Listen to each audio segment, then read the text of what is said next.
All right, on today's show, I welcome on a very special guest. He is Coach Bill Aquilante III. He is the head coach of Exeter West Greenwich girls softball team, and he is the president of the Coach Association for girls softball as well too. Coach, how are you doing today? I'm doing good. Yourself?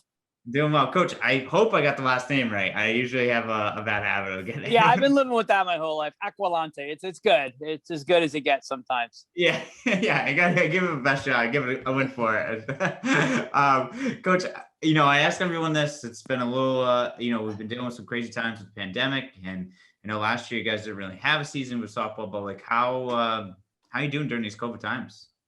Well, surviving like everybody else. I'm a high school math teacher during the day, so it's challenge doing that hybrid model with some kids being in class, some kids being home. So it's it's been kind of a wild ride this school year, and obviously looking forward to getting back to softball. As you know, we lost our season last year along with the other spring sports, so it's kind of good. It brings that sense of normalcy back to our lives.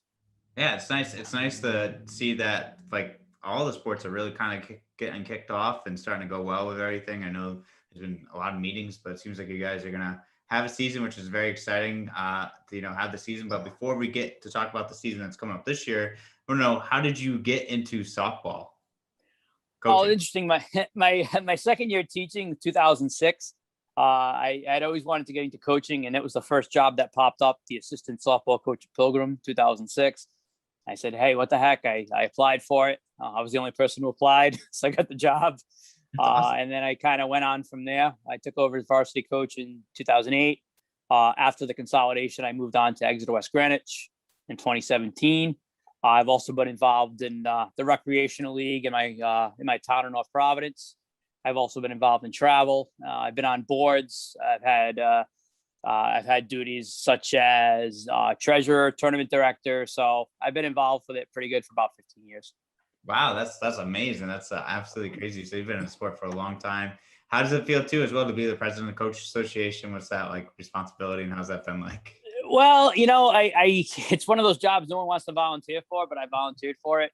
I thought like the previous presidents did a great job of putting things together, and I kind of saw what they did and realized, okay, let me take this and let's try to run with it. And it's nice to have some other like newer coaches kind of come to you for advice and call you and ask about certain things that come up. So I'm happy to represent the league. And my goal is to really grow the sport of high school softball.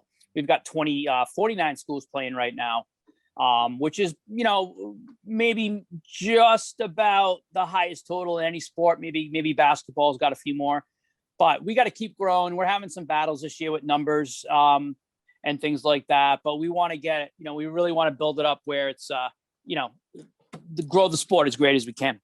Yeah, it's amazing, and hopefully that's crazy. 49 schools is absolutely like a great number to have. Like you said, maybe the second most or most in sports, which for Rhode Island, which is awesome to have that many. And I'm sorry about the numbers thing. That's got to be tough. I'm sure not having a season last year, not having that. What was that like? With everything, COVID and ruining last season. What was that like too, as well for you guys? It's like very tough. I had 6 seniors last year on last year's team who were looking forward to their senior year. They are not players who are going to go on and play in college. They were just girls that liked playing for their school, liked being part of the team. So I really felt, badly for them. They've been with me since my first year there. And it kind of struck all around the state. Even I'm a teacher at Tollgate, so I've got students there. And some of those seniors, at the end saying, if I don't have a senior season, I don't know what I'm going to do. It means so much to me. So it really was that sense of loss for those kids. So we're relieved this year that we get to have almost a full season. We're going to play between 12, 13, or 14 league games as opposed to a normal 16. So the league has been going out of their way to give us as much of a season as possible, considering the time frame. nice.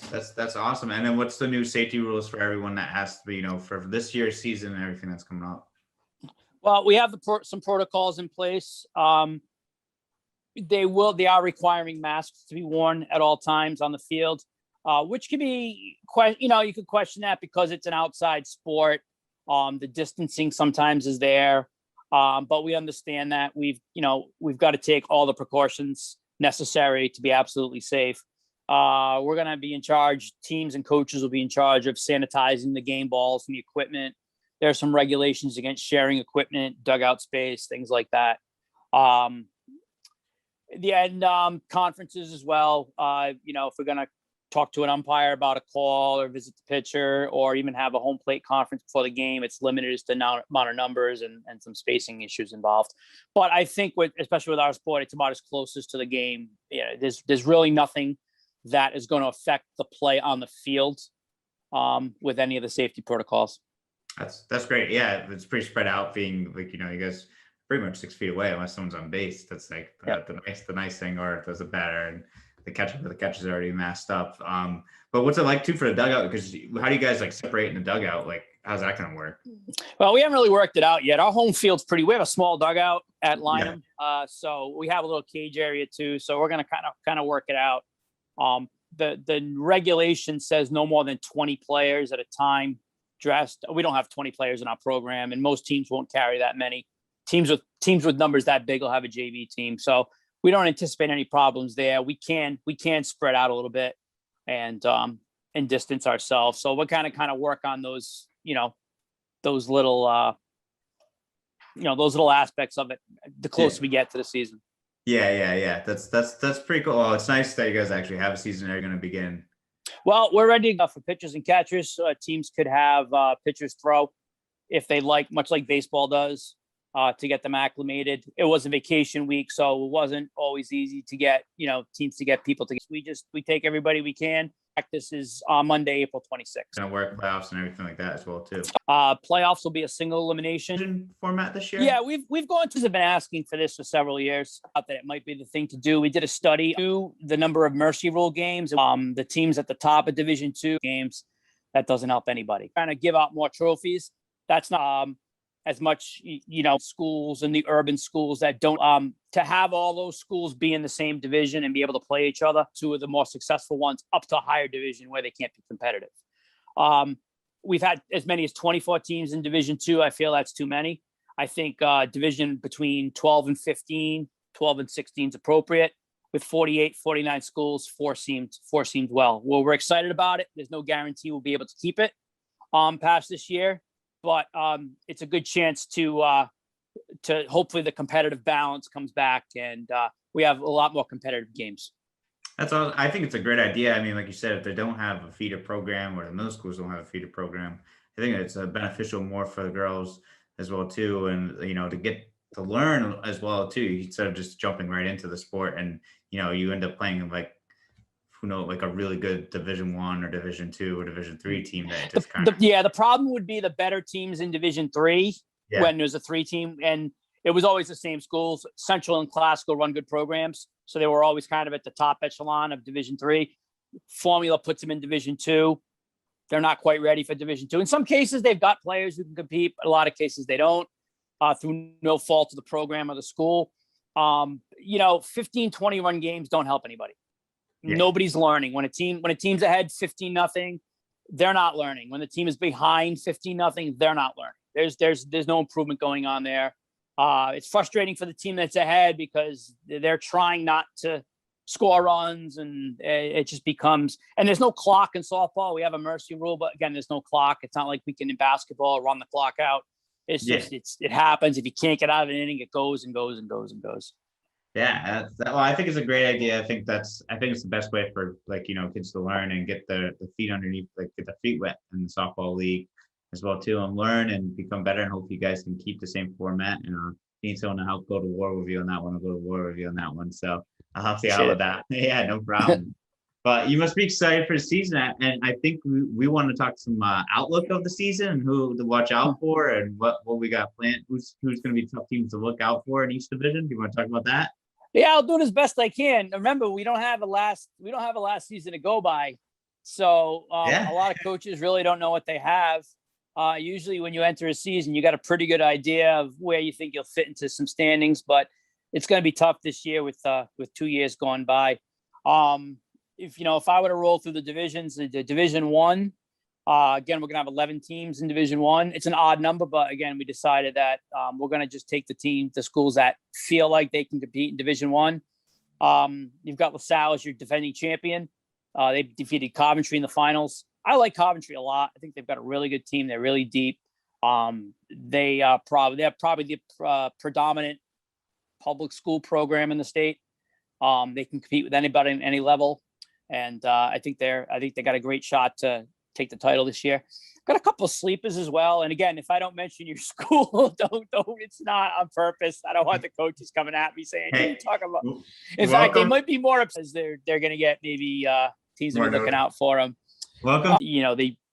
They just have constant turnover of good players. So that's why I think, like I said, probably the premier public school program.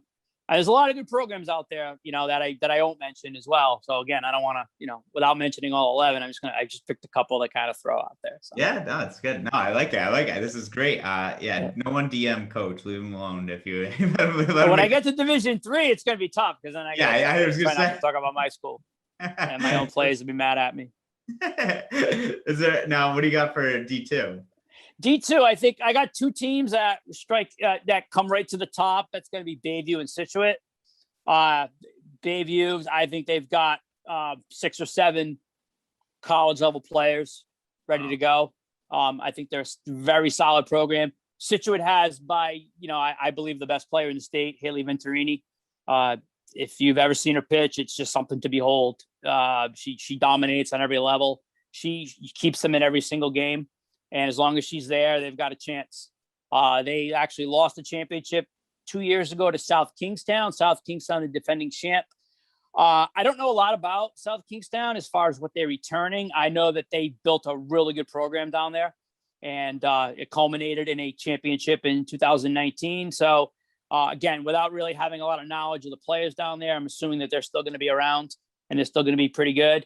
And I like Tollgate, and I'm a little biased because it is the school I teach at, but they've got a lot of good players, and they're solid, and they've got some depth. And I've seen some of their kids play, and they've got some pitching options and some catching options, and I think that they're going to have a pretty good solid season. That's not to say there aren't other very good teams in Division II. There are a lot of up and coming schools that are good and very competitive up and down. So again, I'll leave it at those 4 for now, but there's a team out there somewhere. There's a school out there somewhere that's probably getting off to a great start and show everybody how good they are. And what's the playoff format for Division II? How many teams make it? Well, in Division II, it's a little unique. We've got 2 subdivisions of 7 teams each. So these teams are not going to cross over league games with each other. So the teams in the North Division will play 2 games each against other teams in the North Division for a total of 12 league games. They'll do the same in the South. And then the top 6 of each division will qualify. Okay. They will then cross over in the playoffs. So if you're a division, Scituate is in the North, and Westerly is in the South. So they will not play during the regular season. If they match up according to the seeds, they could play in the playoffs. All right. Yeah. So the fun thing about the first round of the playoffs is you will have a matchup of 2 teams who have not played. Playing against each other. So it would be like almost how they do with basketball. It'd be like 1 North versus 2 South or something like that. Correct. Yes. Correct. Right. Nice. That's great. That's very exciting. I like the subdivisions. A good setup like that as well too. I think that's going to be, those teams. We'll see what happens with those teams that you had mentioned. Like I said, no one give coach any problems or. But all right. So now we got to come to the tough one because you do coach in this division. Yeah. What do you got for Division III? As part of the realignment committee, I was most proud of this division. I think this is the most competitive division we've put together in a long time, notwithstanding any problems the school might have along the way with COVID or things like that. But just the fact that I can look at 12 schools and have a hard time picking maybe the top 4 is, it's really difficult. I would say that Pontiganset is probably a favorite. They rolled through the old Division III a couple of years ago, ready to move up. They had volunteered to move up to the Division II for last year, which of course we didn't have. So they kind of fit into the Division III, but they've got a lot of good players, a lot of depth. They had a lot of young players a couple of years ago. those girls are they're juniors now, and I think they're ready to roll. I think the Burrillville North Smithfield, a co-op that was born of low numbers. Burrillville and North Smithfield both struggled through the COVID to get players. So they formed a co-op for this year. They've got some very good players. They've got good pitching depth, and they're going to be very tough to deal with in Division III. After that, I could pick any 8 or 9 teams that could be the 3rd or 4th team. The 2 I'm going to throw out there are going to be Mount Hope and West Warwick.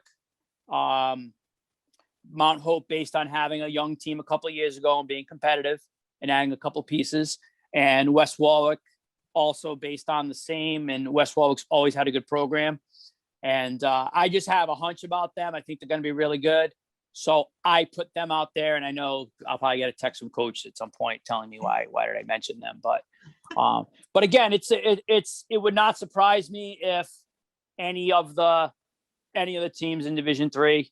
I have 7 returning players as well. I'm pretty excited about that. And there's a lot of young players coming up. And I mentioned something about softball too that is kind of unique to our sport. Freshmen can make an immediate impact in our sport, maybe more than any sport. So any one of these schools in any of these divisions could have a freshman or a group of freshmen who are outstanding players that can turn their program around immediately. Wow.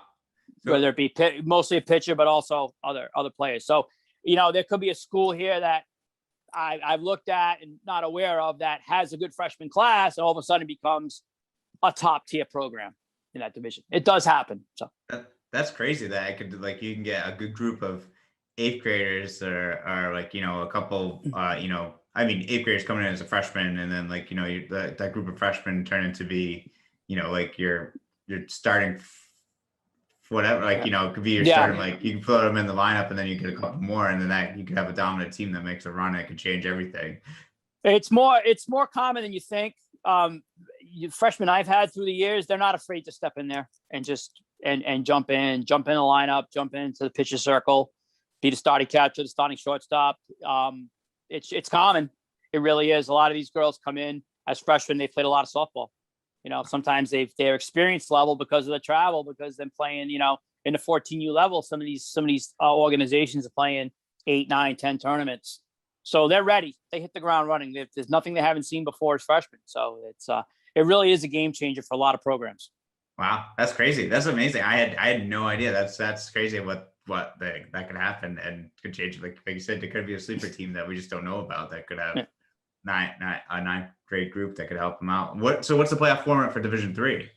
Well, for Division III, we're in one main division of 12. We're going to play everybody once, and we created 3-team pods to play each other a second time. Yeah. So, for example, the North pod will be putting against the Burrillville Davies. They'll play each other an extra time. We've got my pod is Exeter West Greenwich, East Greenwich, and West Warwick. We're all in the same general area. We'll play each other an extra time to get to 13 games. Nice. And we did that as well for the other schools. We're going to take the top 10, which is a little high. But again, we're concerned about an uneven amount of games toward that 8-9 area where we could run into some problems. So we've gone with 10. So the top 6 teams will get right to the quarterfinals. 7 plays 10, 8 plays 9. And then it goes like a regular bracket till we get to the final 4.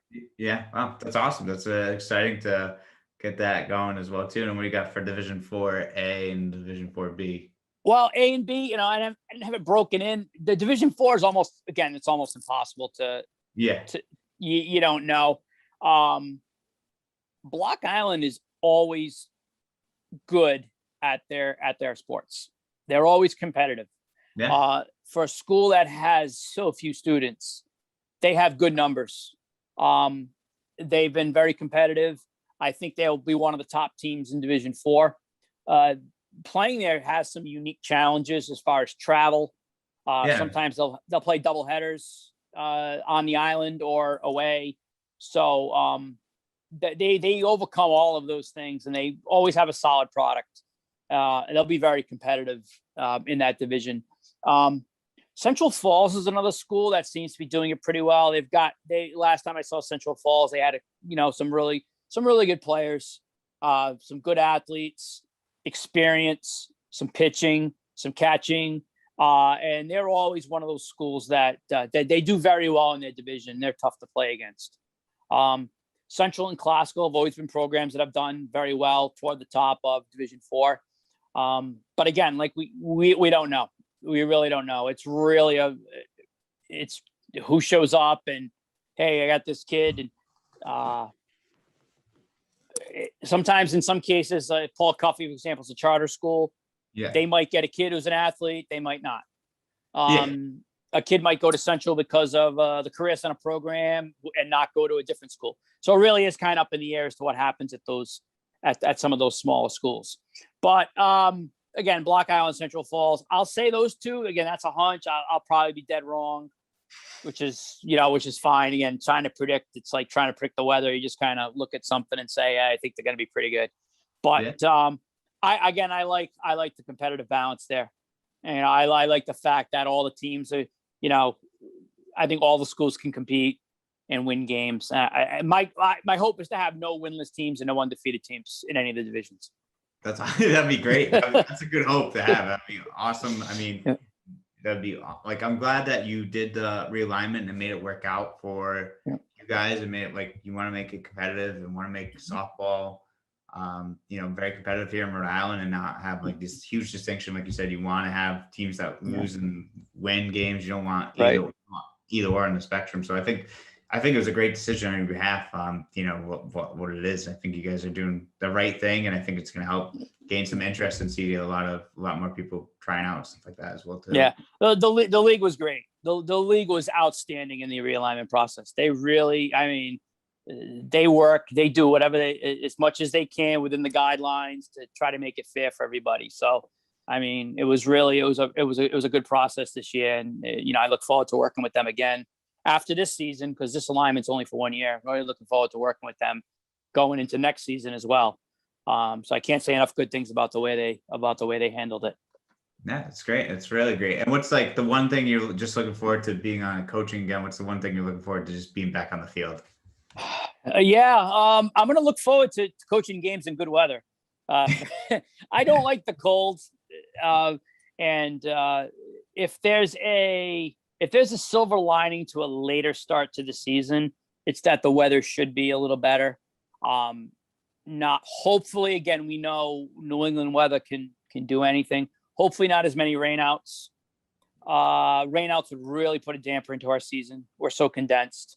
So I am looking forward to kind of getting out there in the sunshine and being out, and doing that every day routine that, we missed last year. And I'm looking forward to seeing games. I like to try to get to other games around the state and just see what other schools are doing. I like to kind of see my travel players, see where they play, and try to catch some of their games. It's tough because it's condensed, but so really looking forward to the sport being out there again. And hopefully we do a great job this year, and we get a lot of kids excited about playing. We get more girls to come out next year, not just at my school, but all the other schools as well.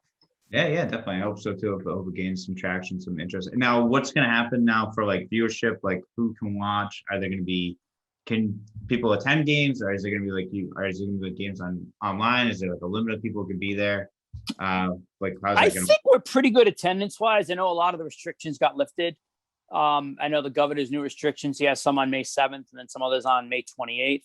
Yeah. Again, we're an outdoor sport. A lot of the everything that happens. Well, basketball had their restrictions. Girls volleyball had their restrictions. They're indoors. With us being outside and fans can space all around the field, I don't think there's any current limitations with spectators. Right. So that's good news. That's great. That's great news. That's awesome. And now you guys have a website too that you guys have also created, the risoftball.org, right? Is that? Yeah. So I want to talk about risoftball.org, and I want to send a thank you out to Henry Coleman from Mount St. Charles, who's going to be taking over the Mount St. Charles softball program this year as well. He put together the website for basketball, and I was impressed with the website and decided that let's get that for us. So Henry put together a great job. I recommend checking it out. He's got some historical information in there. He's got past standings back to 2000, playoffs back to 2000. It links to the Rhode Island. I forgot what he exactly calls the page. It's like a Rhode Island sports history website. Yeah. Which is absolutely phenomenal if you ever want to go visit that. But he's got direct links from those years to the website. We've got a coaches directory that's kind of password protected. So if you're a coach, you can log on to the website and find, the coach if you want to get in contact with the coach in case that you've lost the contact information. And we're going to keep schedule and standings. We've got a standings page up there that I said I would, voluntarily kind of update. It's unofficial. Remember, the league does keep the official standings. Ours will be unofficial, but we'll keep it as close to official as possible. And right now we've got the schedule up there as well. I'm going to try to keep the schedule updated. That can be challenging sometimes as the season goes on and you get busy, and plus with rainouts and cancellations. But as of now, I've got the schedule up for the first week and a half. If you want to go on and check out, the first week of games and the standings and what they're going to look like, go on there and go and check that out. And we're hoping to get a lot of traffic on that site for our fans of the sport. We also have Twitter. Which is let me look it up. I don't want to get it wrong. The Twitter link is actually in there. It's RIFPSCA. Let's see. I'll be absolutely sure. Let's see. RIFPSCA. Yep. RIFPSCA. Yep. So, and then you guys have the website on there as well too. Yep. So again, if you're on Twitter, it's at RIFPSCA. Follow us. We've got about 70 followers so far. Hopefully we'll build that up. I actually started a Twitter last year, and then everything kind of came crashing down, so I wasn't able to use it. Who runs the Twitter? I do. I love that Steph Curry. I just kind of decided to do all the social media. Yeah, I think it's a great idea, and Henry's a great. I worked with Henry with a basketball season. Henry does amazing things with like graphics and website design. Is very into that, so it's awesome that you will recruit him and have him help you out with the website. I think the website's a great idea to keep track of games and schedules and standings. I know they're unofficial, but it's nice as well too to have another website to go to if you needed to check on a score and everything like that, check your standings as well. So I think it's awesome what you guys are doing and making softball more media generated as well too. Yeah. The more we can do, the more exposure we can get as far as, like I said, on social media, programs like this, online, the better for our sport. The idea behind all of this is to grow the sport. The idea behind the realignment is to grow the sport. Everything that we're doing is to grow the sport. And again, we're hoping that we're gonna have maybe a little bit of a setback this year. Like I said, we did have a couple of situations we did have one school decide that they weren't able to field the varsity team. They're going to play a JV schedule. We did have the two schools merge because of the situation, but hope is, by next year we'll have all 49 of our schools with full rosters, and being competitive. That'd be awesome if you guys could do that. And I think that's the most important thing. I think you guys are headed in the right direction with everything, with the websites, getting more exposure on like such podcasts. I know you're going on another one as well too. I think it's just awesome that you guys are just trying to gain that exposure and develop and grow the sport. And I hope the numbers grow for you guys and continue to grow and keep going where you guys are going, because I think it's important to play the high school sports. I think that's the most important thing about it. I think it's no experience like no other. You make so many good friends and so many like growth, and so many coaches and fathers or like people that like for the rest of your life that you always keep in contact with, and it's just something that like become lifelong friends. Palatowski. Again, it's great to have. I've had all the